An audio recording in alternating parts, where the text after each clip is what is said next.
Something I notice with a good portion of the population is there's this tendency to just look at things in a very surface way. You're just kind of looking at symptoms, you're not looking at the underlying roots or the causes of things. And so I want to talk specifically about some attachment stuff today because that's where I love to work. And again, it's really easy to just look at these things as, oh, this is just how I am, this is just my personality, this is just some inflexible thing and some kind of flaw that I have. So there's a ton of things, symptoms, that can show up when we have attachment wounding. Attachment wounding, in my opinion, probably affects every single person on the planet.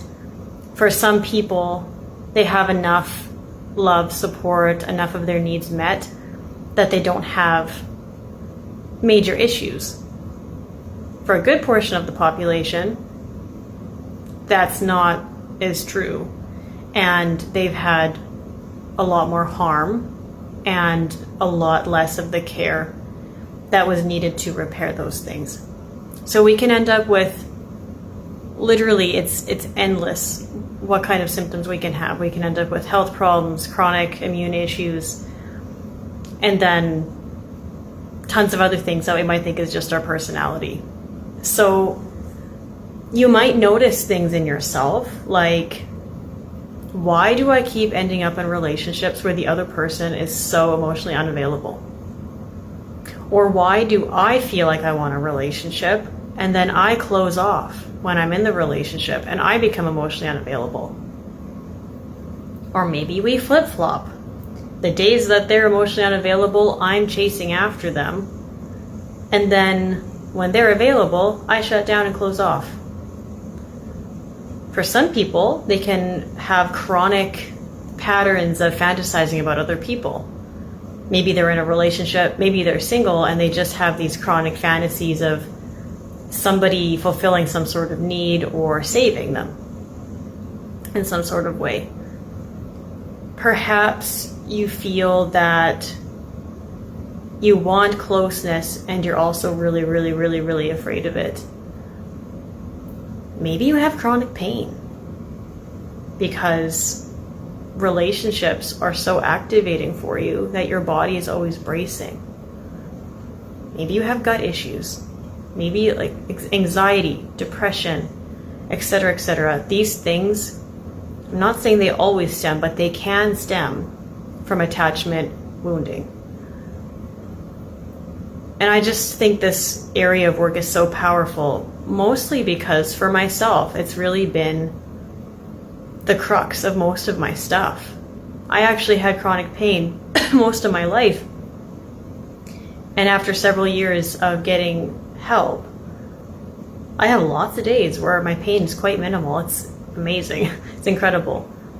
Attachment healing has been one of the most transformational things in my life. And so that's very much impacted the direction of my own work. I see what works. I'm living this path, this journey of healing. And so I want to offer what I'm learning and embodying to other people as well. And so over the years, I've become more specific as to what I offer, the kind of people I work with.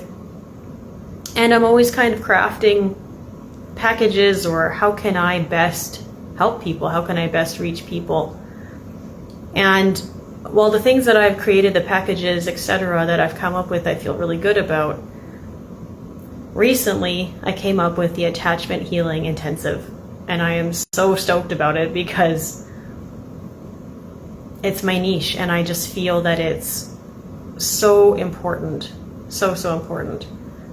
So if you're someone who knows that you struggle in relationships in some sort of way, you notice some of these patterns, or perhaps you're aware that, yeah, my upbringing had shit in it. I was treated poorly by this person. I had this sort of, maybe it was a one-off situation, maybe it was a chronic ongoing situation. And then for lots and lots and lots of people, I want to speak directly to you, neglect is a massive trauma when you're developing, even as an adult.